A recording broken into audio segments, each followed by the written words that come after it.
Om Shri Sai Ram. I offer my most loving pranams at Bhagawan's lotus feet. I pray to Swami that he gives all of us the understanding that it is Swami who speaks and it is Swami who listens through each one of us. Elders, sisters and brothers, Sai Ram and warm greetings from Prashanthi Nilayam. I am grateful to Swami for giving me this opportunity to join you all as part of this special celebrations. This is the month where we observe Swami's birthday, and it really is a special feeling and an honor to join you all and to share my thoughts on an event which is so very important to each one of us. The Indian calendar, as most of us are aware, are filled with many festivals. We have many deities whom we celebrate on these various festivals. There is something that I've observed with myself, that is, during these particular festivals, you sort of get into that mood of celebrating that particular deity or reading more about that particular deity.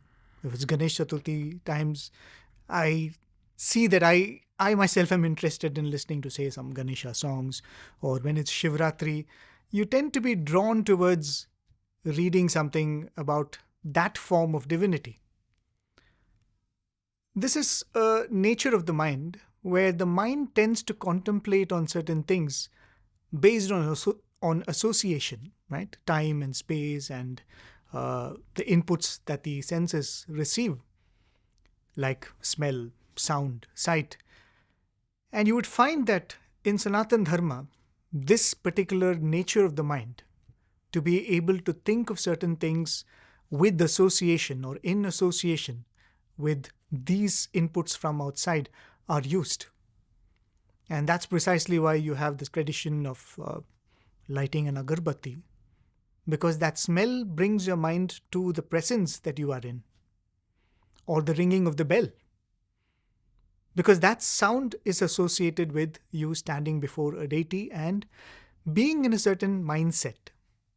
So all of these are very beautifully used, and I think that's why they've ensured that the year is punctuated by many of these festivals, so that in periodic intervals we will be giving ourselves to the contemplation of these various forms, and more importantly, the concepts that each one of these forms and deities and festivals represent.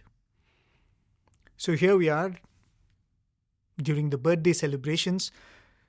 So it is quite appropriate for us to reflect on what this festival means to all of us, because this is the most important festival for us Sai devotees, and especially for us here at Prashanthi Nilayam. We really look forward to it. And I recall very fondly the days when we were students and we would see the birthday festivities sort of catch up in Prashanthi Nilayam. And one of the first people whom we would see that Vaibhavam, as the word we use in Sanskrit, is Swami himself. Swami himself would be so excited about the birthday festival coming through, and Swami would say, the devotees are coming, there are going to be a lot of crowd. And Swami would start the various distributions during the birthday time. And that joy that Swami exuded was truly infectious.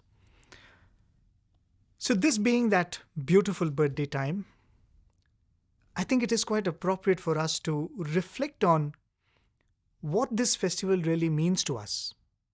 What should it really mean to us? Definitely, this is a contemplation that each one of us should undertake.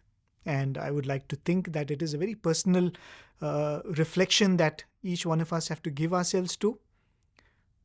But what I'm going to do for the next few minutes is share my thoughts and my reflections on what the birthday is supposed to mean to you and me.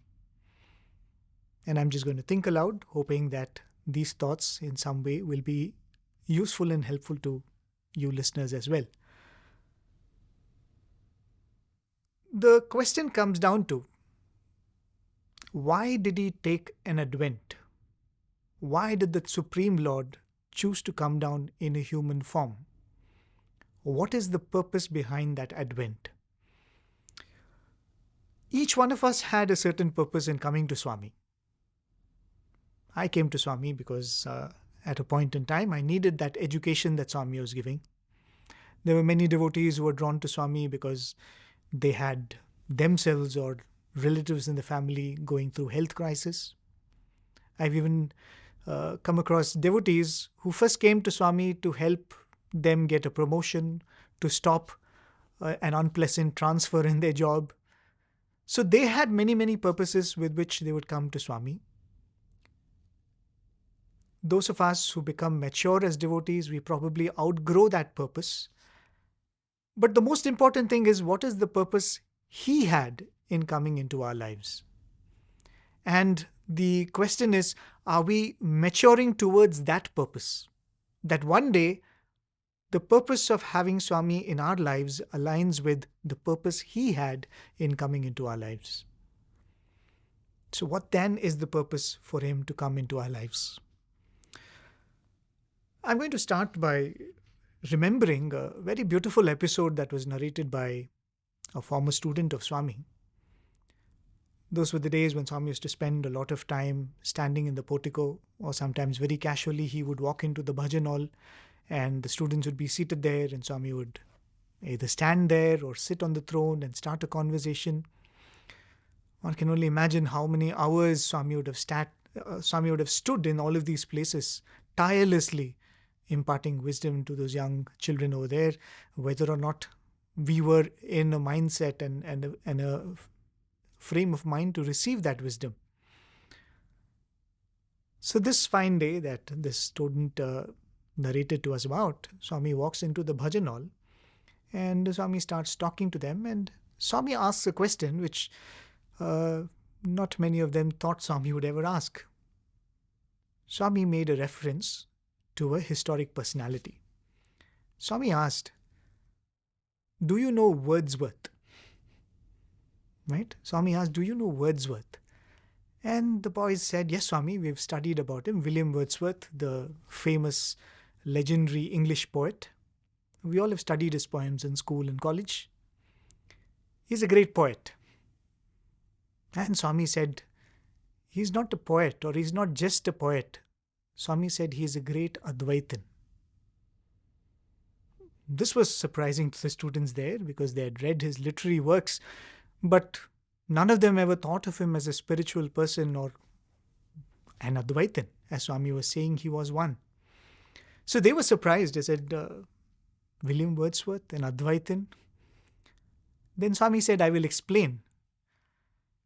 Does anybody here know any of the poems that he has written?" So there was this one student. His mother was an English teacher, so she had ensured that he knew by heart some of these classic poems. So he put up his hand and he said, "Swami, I know the poem Daffodils that William Wordsworth has written." And then Swami said, "Okay, recite it." And then the boy recited the poem, and Swami gave the explanation for that poem as he had written it. Yes, I will be going into that explanation. I'm not going to miss that out. But before that, there are a few things that I would like to speak about, a concept which Swami himself has spoken extensively about, written extensively about, because that would be important to know before we understand the explanation that Swami was giving. But here was Swami saying, William Wordsworth, whom we all have grown up reading about and reading his works, Swami was saying he was a great Advaitin, and Swami also added, he did not have the fortune of living with an avatar like you all, but still he had reached that state. Hinting that that probably is the state you and I will have to raise ourselves to. I'm going to take you back to another period in time when I happened to be a student. It was during the summer course of 2002. One of my senior teachers had been given the opportunity to address the gathering in Swami's presence. And at the end of his talk, he all of a sudden said, "Swami, we would be very happy if you could talk to us about the concept of the three akashas." And there we were, teenagers or 20-year-olds who had never heard of this concept of akashas. We know only of one akasha. He was saying the three akashas, and he was praying to Swami to speak about the three akashas.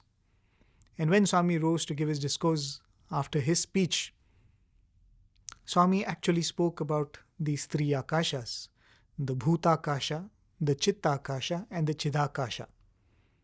For those of you who are interested, you can look up the discourse that Swami delivered on May 23rd, 2002, where Swami very beautifully explains this whole concept.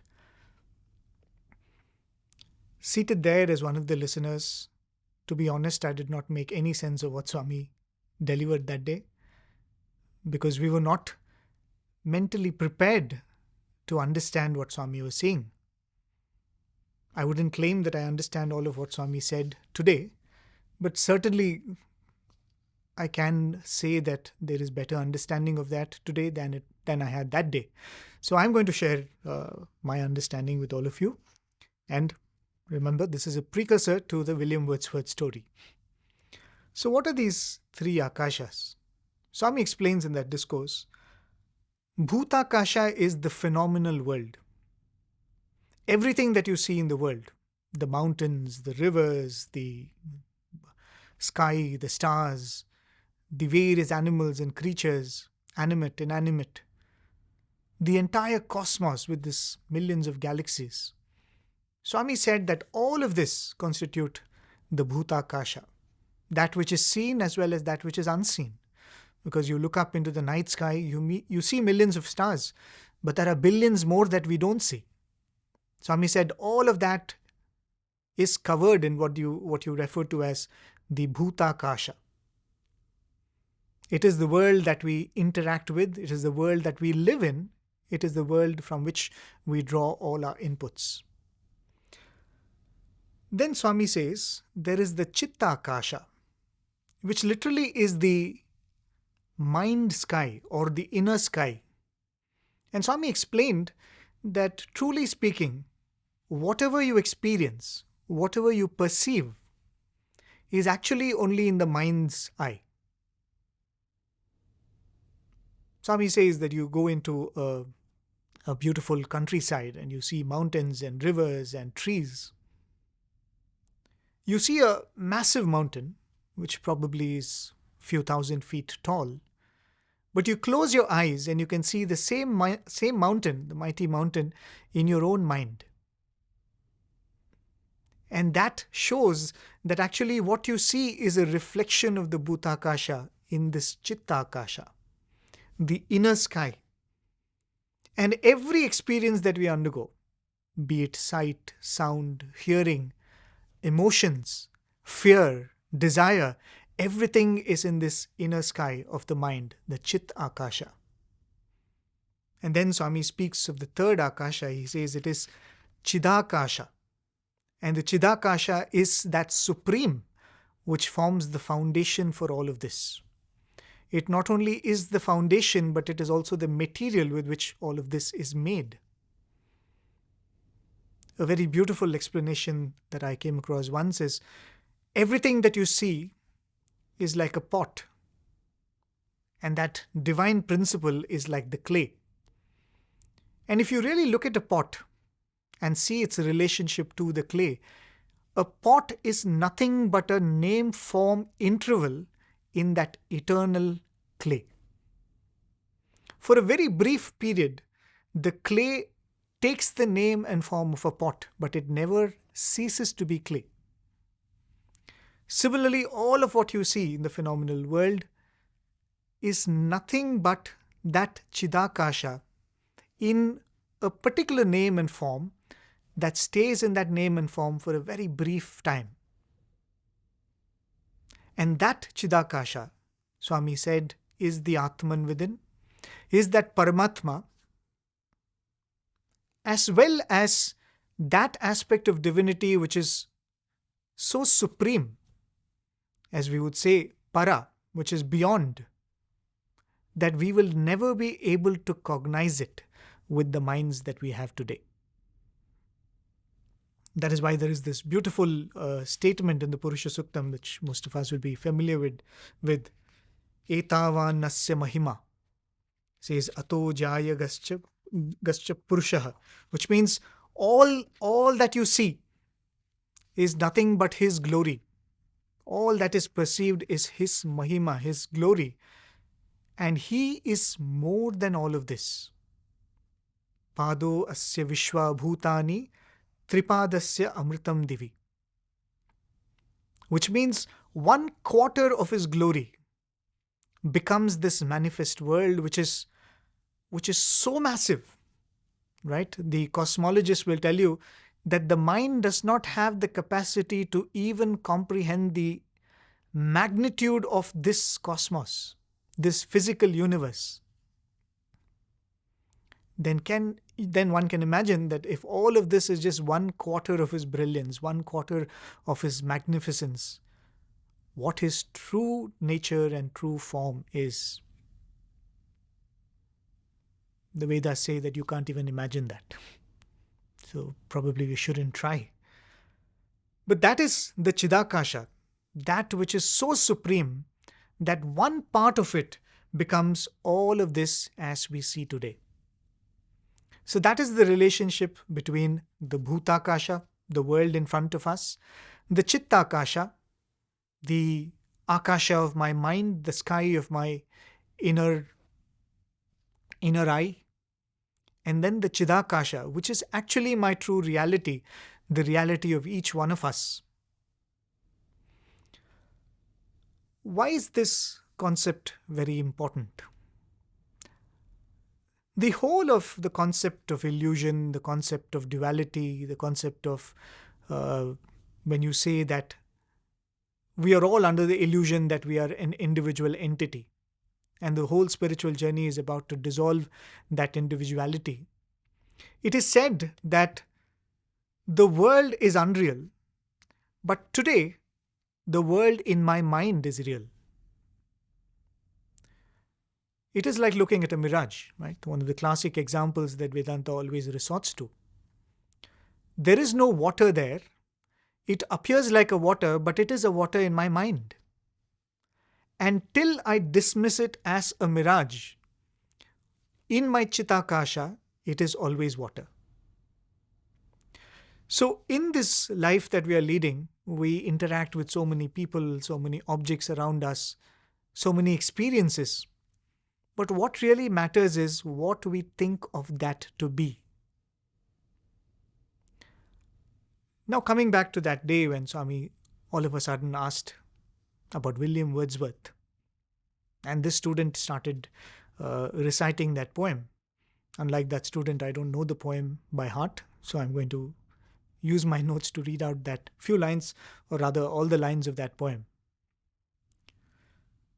The first paragraph of that poem goes, I wandered lonely as a cloud that floats on high over vales and hills, when all at once I saw a crowd, a host of golden daffodils. Beside the lake, beneath the trees, fluttering and dancing in the breeze. Swami explained, what do you mean by daffodils? Swami said, it is a flower that blossoms in the morning and fades in the evening. It is a reference to the ephemeral nature of this world. Right? And the poet says that I wandered lonely as a cloud. Each one of us is like a lonely cloud that will leave no mark on the sky, that will leave no mark on this time. We all come as individuals, we wander around, we gain experiences, and we will melt away. So Wordsworth writes, I wandered lonely as a cloud that floats on high over vales and hills, different experiences of life. Valleys and hills, ups and downs of life. I float through these experiences, and then, when all at once I saw a crowd, a host of golden daffodils. And then you go through certain experiences in life that deeply touch you, the beauty of which deeply moves you. And that was an experience that he was capturing through this sight of a crowd of daffodils that he was talking about. And then he writes, continuous as the stars that shine and twinkle on the Milky Way. They stretched in never-ending line along the margin of a bay. 10,000 saw I at a glance, tossing their heads in sprightly dance. In his comparison of the daffodils or the group of daffodils to the stars, saying that they were swaying by the bay, he is actually encompassing all the beautiful experiences that you would have in nature, of gazing at the stars, of standing by the bay and watching the waves, or having the breeze flutter by. He says in all of these, some experiences deeply touch us, like that day the sight of daffodils does for him. And then he writes, the waves beside them danced, but they outdid the sparkling waves in glee. The waves beside them danced, but they outdid the sparkling waves in glee. Which means there are many, many things around, but this one experience seems to stand out. There are many things sparkling, but this one seems to sparkle more, he says. And then he writes, a poet could not but be gay in such a jocund company. I gazed and gazed, but little thought what wealth the show to me had brought. This reference to himself as a poet is a very beautiful reference you would find in the Indian scriptures like the Bhagavad Gita, the Upanishads, where in one of the shlokas Krishna says that you can adore the Lord as a kavi, means a poet. Swami in one of his discourses explains, I think discourses or Gita Vahini, Swami explains what kavi actually means. The true meaning of the word kavi is one who can see the past, present and the future. That is why the Lord alone is the true kavi. But if you really look at what a poet does, for example, the poet that we are looking at today, the poet sees exactly what you and I see, but he sees more than what you and I see.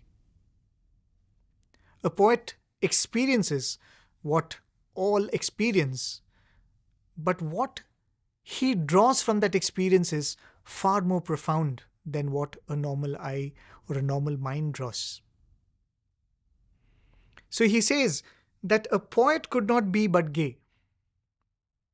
A normal person must have seen it and thought, oh, that's a beautiful sight, and would have gone away.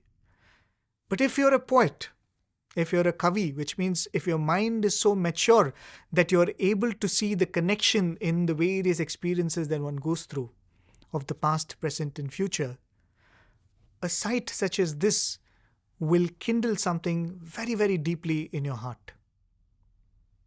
And he says that's why a poet will not have a simple experience on seeing a sight like this. So he says a poet could not but be gay in such a jocund company. I gazed and gazed, but little thought what wealth the show to me had brought. And then he goes on to say, for oft, when on my couch I lie, in vacant or in pensive mood, they flash upon the inward eye, which is the bliss of solitude. And then my heart with pleasure fills and dances with the daffodils. And when the boy recited these lines, Swami asked him, what does he mean by a pensive mood? Swami said, Adera Samadhi. Swami so beautifully explained that this deep experience that Wordsworth has, and see the choice of words which are so beautiful. He says, in vacant or in pensive mood. When the waves in the mind, when the thoughts in the mind what we refer to as vrittis, are slowly stilled, are slowly brought down, and the mind is made calm. And that is what is referred to here, I would think, as a vacant mind. When the mind becomes vacant, with all its thoughts subsided, the mood becomes pensive, as Swami said, the state of samadhi. And in that state of samadhi, he says, they flash upon that inward eye. And Swami explained what was this. The sight that he saw in his interaction with the Bhutakasha. He saw a host of daffodils. He saw them swaying by the bay, and all of the beautiful description that he gives. Swami says all of this is part of the Bhutakasha. But having experienced that in the Bhutakasha, Swami says, see, when he says, I close my eyes and I'm able to see it in my inward eye, Swami says that he sees in his Chit Akasha. And Swami says when he experiences that same joy in his Chit Akasha, when he says, and then my heart with pleasure fills, Swami said that is Ananda, and dances with the daffodils. He says, what does he say there? He has become one with those daffodils. And Swami said that is the principle of Advaita. So very beautifully, Swami explains what mature thoughts, what profound feelings that poet had when he penned these words. And Swami said he did not live with an avatar, but still he had reached this state. What about all of you? This is a very, very important concept that Swami was explaining through this small example. If I were to spend a few minutes and try to explain what I gather from this,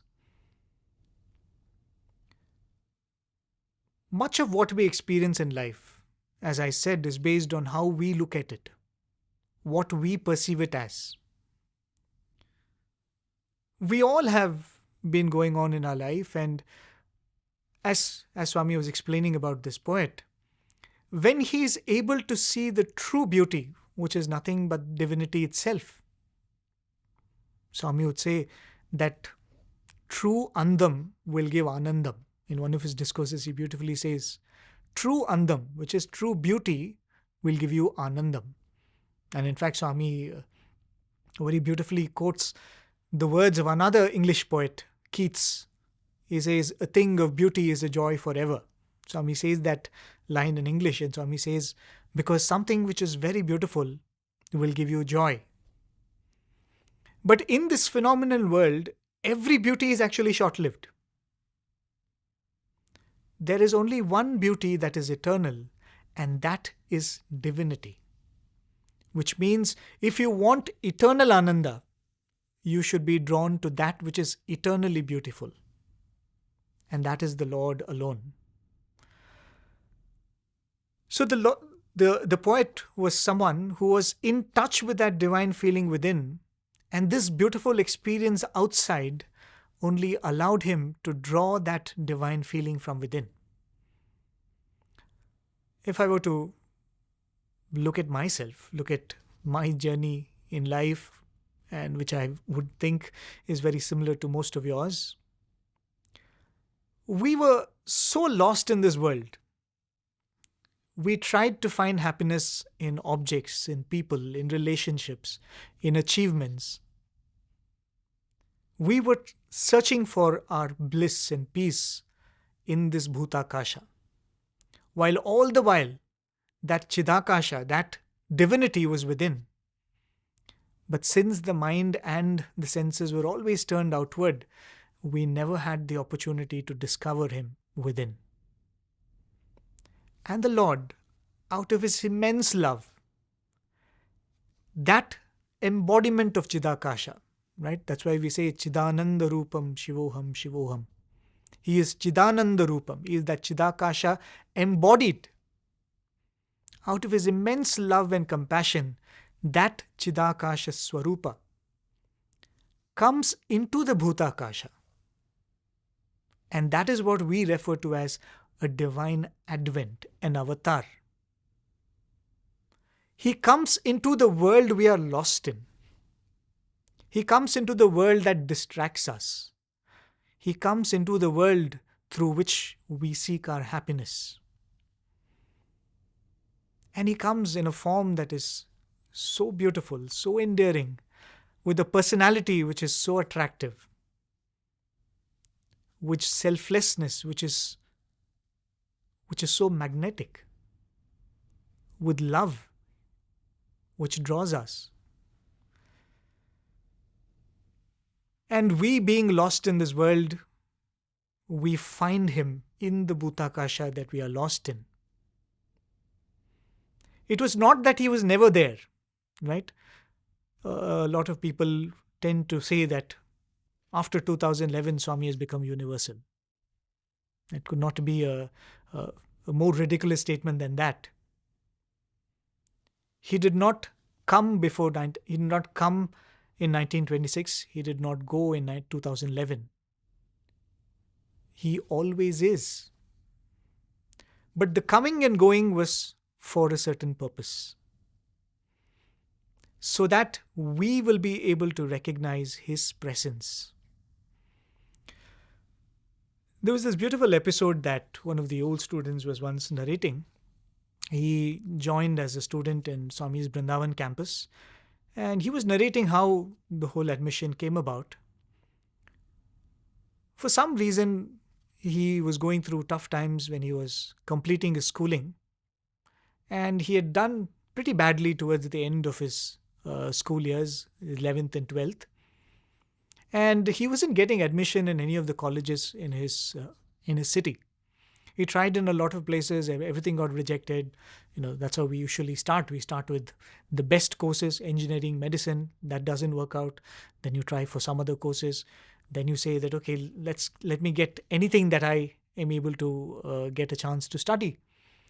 But for some reason, he gets rejected in all the colleges that he applies to. And a friend of his father tells him about Swami's college in Puttaparthi, and also tells about the disciplined approach of Swami's college. The father being a person of I think, army background or something like that. He says, oh, that's a very good thing. I would like my son to be brought up in a disciplined way, because the boy had been brought up in a military school too. So the father decides that, I don't know what you'll do. You go to Puttaparthi and get admitted there. So the boy comes. He is absolutely unaware of Swami. He has never seen Swami. Now, nobody in his family are devoted to Swami. He comes there just because he was rejected everywhere else. And he gets admission in Swami's college and ends up as a student at Vrindavan. Within a few weeks, he is drawn to Swami like all of us have been. He thought to himself that I have not come here for Sai Baba, I have not come here for spirituality. I am going to do my business of studying, taking a degree and leaving. But it doesn't work that way, does it?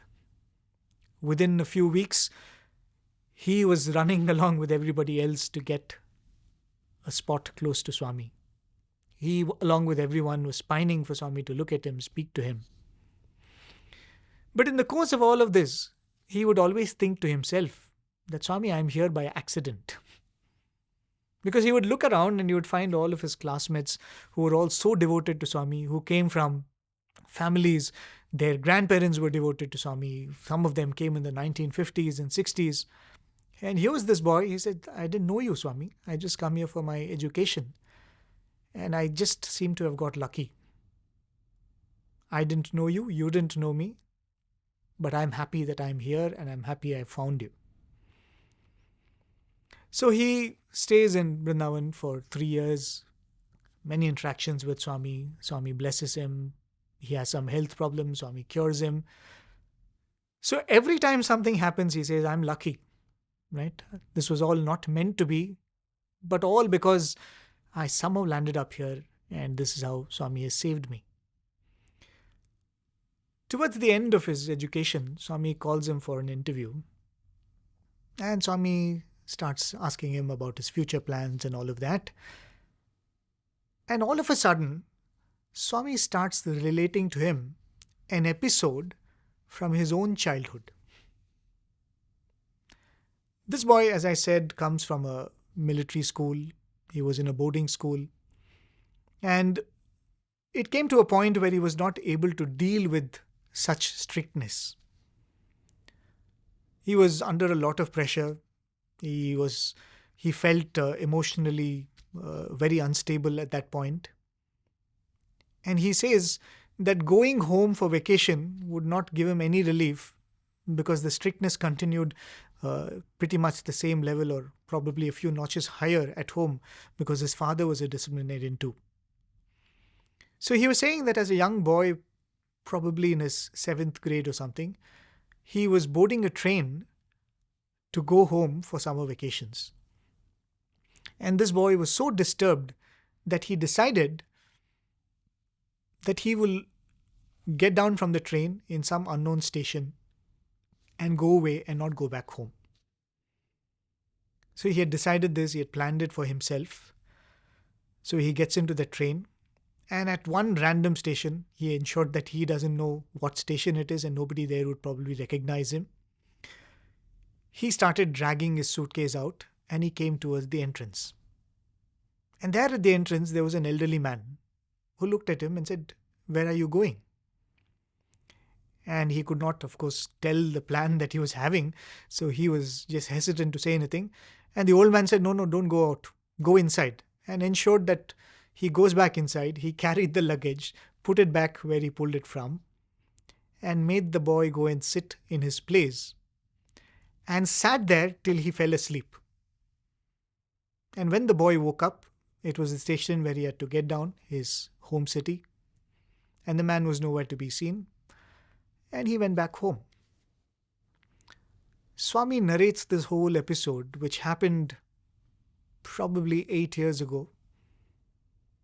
And Swami asks him, "Who do you think was that old man?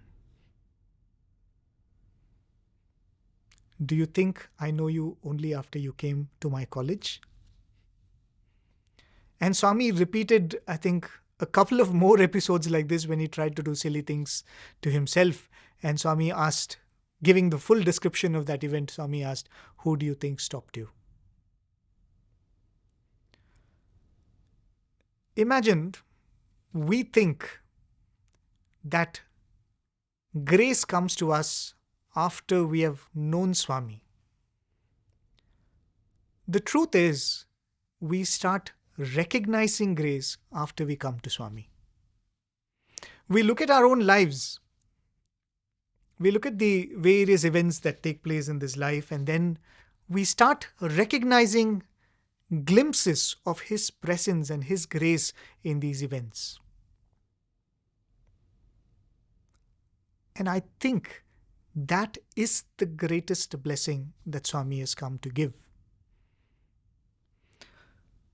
We all know the story of Swami's birth. It's after all Swami's birthday month, and why shouldn't we recollect something from there? But I'm going to recollect an episode which is very, very common. I'm sure even the Group 1 SSC students would know this story. The story of the history of Puttaparthi. Right? We all know the story of how Puttaparthi got its name.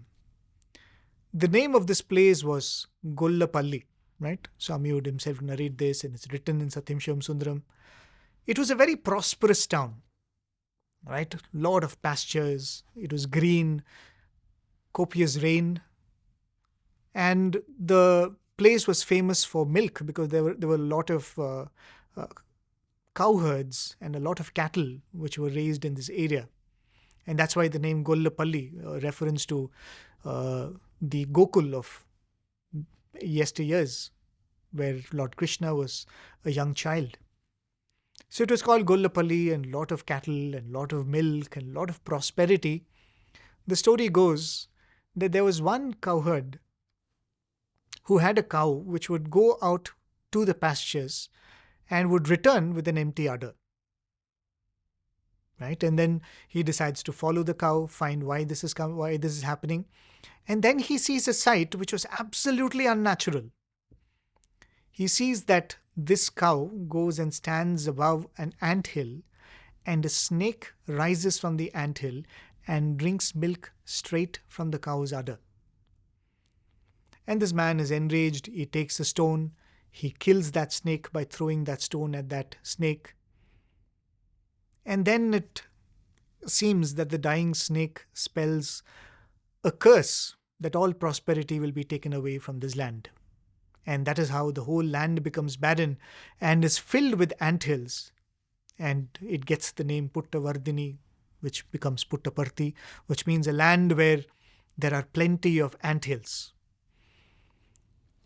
It's a story we all know, and how that same stone is worshipped as Gopalaswamy. The Gopalaswamy temple in Prashantinilayam in Puttaparthi is built around that stone.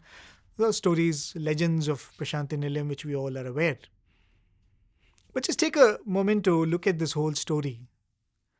Where does prosperity come from? Gollapalli was very prosperous. How did it have such pastures and greenery? Because of good rains. Where do you get good rains from? From nature. Where does nature draw its power and sustenance from? It is from the Lord. So every prosperity is actually a sign of grace. And here was this individual who was witnessing a scene which was so unique. And something which was so unique that he could have stood there and said, "What a miracle." He could have stood there and said that this is probably a miracle of the Lord. But the selfishness that he had made him probably think that this snake is stealing what belongs to me. And he decided to act on that. Then what happens? The Lord says, all right, if you are not in a mature state of mind to understand that all prosperity comes from me, I will then take it away. And the same people who thought that the prosperity belonged to them, it was theirs to enjoy and theirs to protect, now had to turn to the Lord, seeking that prosperity again. And now when it comes, at least they will be aware that this prosperity is a gift of the Lord. I think it is very beautiful that this story forms the beginning of the Bhagavatam of the Sai avatar, isn't it?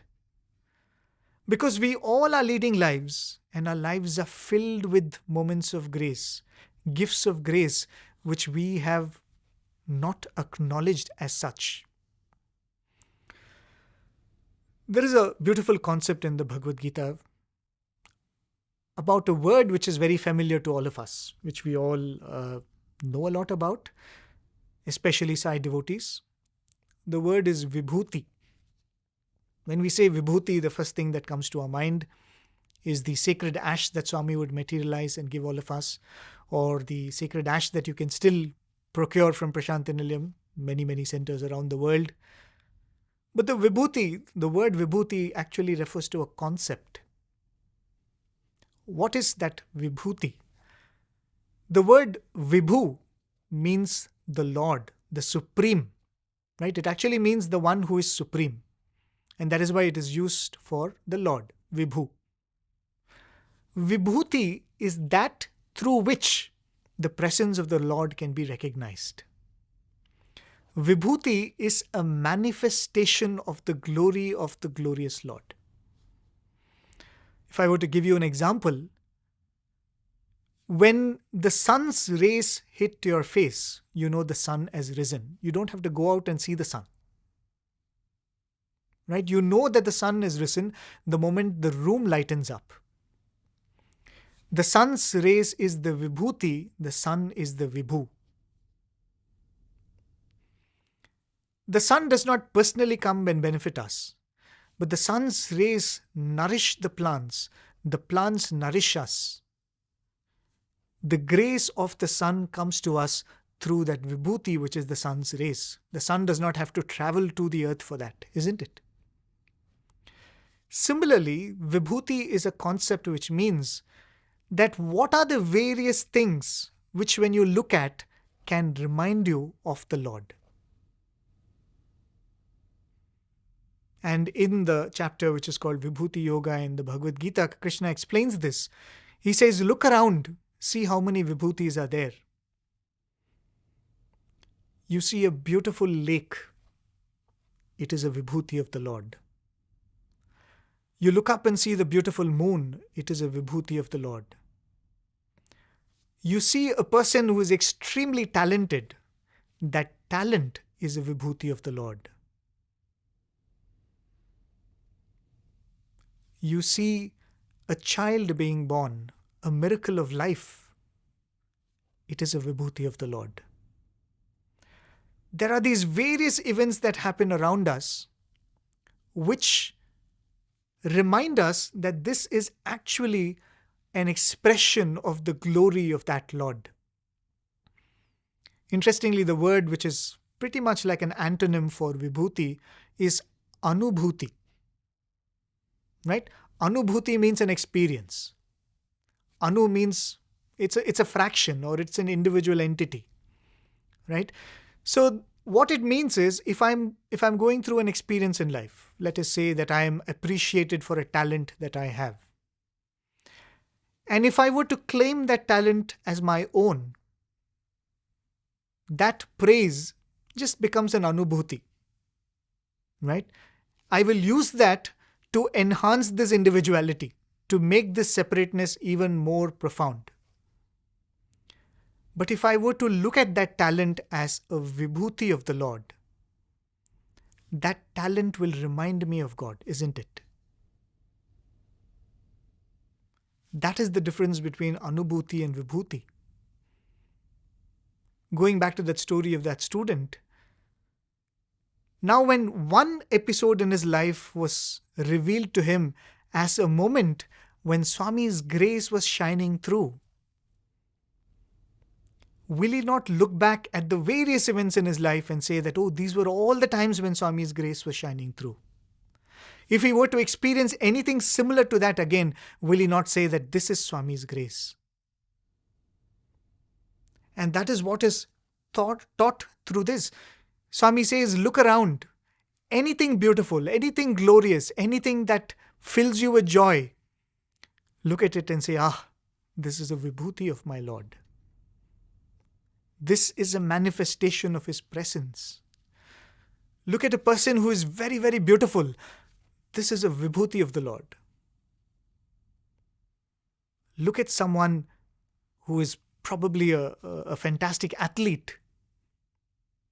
Can we look at that and say, this is a manifestation of His glory? There's a very interesting conversation that happens between Dr. Hislop and Swami, which he records in his book. I think he asks Swami about what should devotees do when they face health crisis. And Swami very casually says, do whatever you're supposed to do. Go to a doctor, take medicines. So he says, Swami, yes, we do that. But as devotees of Swami, what should we do? Swami says, pray. Swami says, pray to God. And then Dr. Hislop asks, Swami, should we also take vibhuti? Because generally we think that vibhuti is the universal medicine, that we should always take vibhuti. Swami's answer was quite interesting, very crisp but interesting.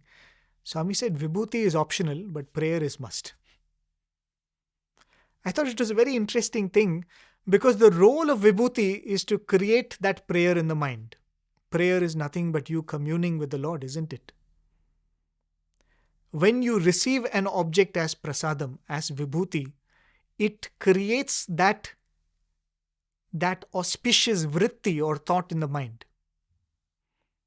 So Swami says that there is no point if you take vibhuti and if there is no prayer. But if you pray and don't take vibhuti, it might still work.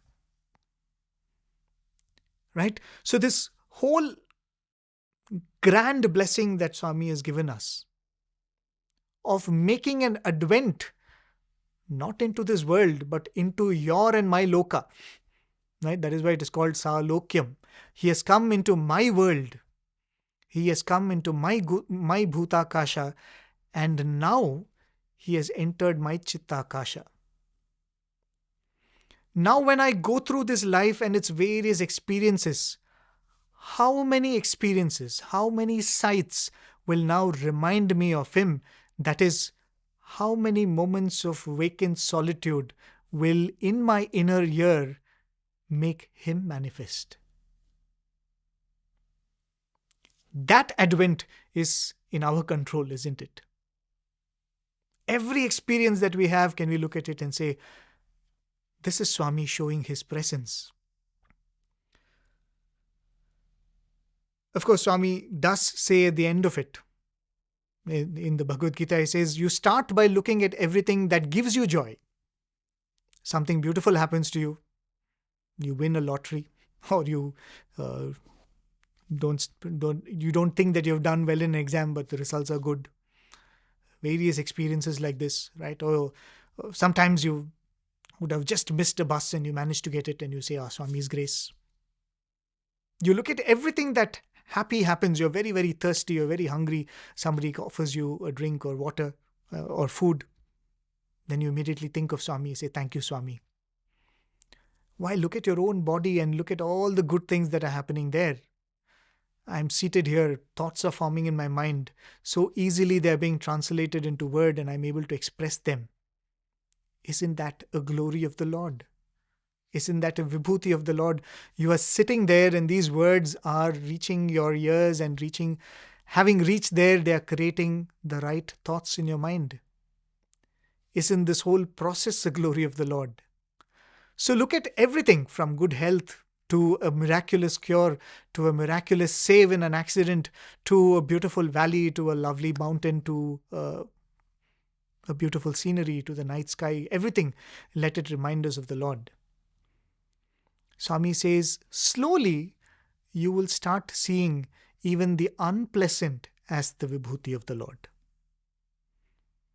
Going back to that same story of that boy, how did he come to Swami? Because he did badly in his studies, because he was rejected by so many colleges and other places that he applied to. Will he not now look back at that episode and say, thank God it happened this way. Thank God I was rejected. Thank you, Swami, that I did not get a seat in any other college. I came to you. What was at that point looked at as an unpleasant turn of events, today he will look back and say that this was actually the grace of the Lord, isn't it? The whole point of it is, the world for you and me is what happens in your mind. We have lived for long looking at this world as the world, right? Looking at it as that's an object, and this is a table, and that's a chair, and this person is a relative, that person is a stranger, this person is someone I'm fond of, that person I hate. This person belongs to my nationality, this person belongs to my creed. These are all the thoughts that have been created in our mind. The Lord has manifested in that Bhutakasha. He has drawn our attention. Today, when we look at everything, every person, every experience, can the impression that it creates in the mind be that of, this is a different form of my Lord? And I feel that is the experience for which this whole advent has been made, this whole opportunity has been given to us. These were the thoughts I wanted to share with all of you. I would like to just conclude with a small episode that happened when I was a student. There is this beautiful padyam that Swami had written. All of you must be aware of that. We wanted to offer a music program in front of Swami, and we decided to set a tune for this padyam and sing it for Swami. So the boys were at it. They came up with a nice tune, and we sang this for Swami.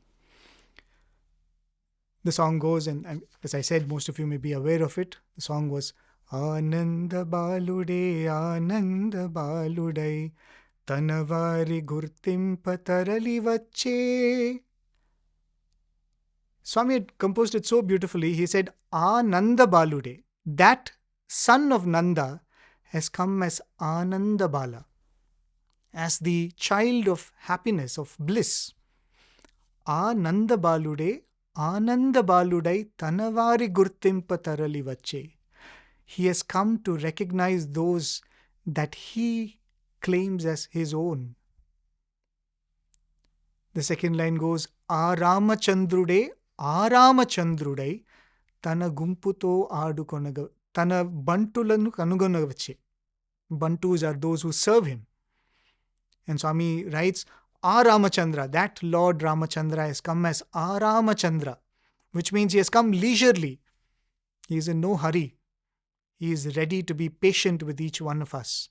Tana Bantulanu Kangonavache, which means he has come to recognize those that are here to serve him. Aishude, Bala Sayishudai, Tana Gumputo Adukonagavache. That Lord Isha has come as Bala Sayisha to play with his playmates. Mahavishnuve I Mahi Vishnuvai. That Mahavishnu has come as Vishnu of this world. He has come into our world, our Bhutakasha, to enter into our Chittakasha. Mahavishnuve I Mahi Vishnuvai. Tana Ayudamulu Chechukonagavache. He has come to collect his weapons, his instruments. So this was the song we had set to tune. We sang in front of Swami. When we sang it the first round, Swami stopped us. And Swami said, "What song is this?" We didn't know what to say because it was Swami's lyrics. Swami said, "What is this? It's a confusing song." Swami said, Ananda Balude, Aramachandrude, Aramachandrude. What is that? So we were trying to explain to Swami his own writing. And Swami said, no, see, it is confusing. You are saying Ananda Balude, that Nanda Bala. Ananda Balude. So whom are you referring to? You are saying that Krishna is this Krishna. Whom are you referring to? Swami said, and then we looked at Swami and we pointed to Swami and said, Swami, you. And Swami said, Adi Seriga Cheppal Kada. You should tell that clearly. And we didn't know what to do. We looked at Swami and Swami said, you should say, Ananda Balude, Nanda Baludai. Ramachandrude, Ramachandrudai. If there was any sliver of doubt in your mind that it is the same Krishna, the same Rama, who has come to play with you and me, who has come to give us this greatest fortune of not merely to say that I lived with Swami. He has come to give us that recognition that we are living with Swami. He has come to give us that means to discover him in our everyday life.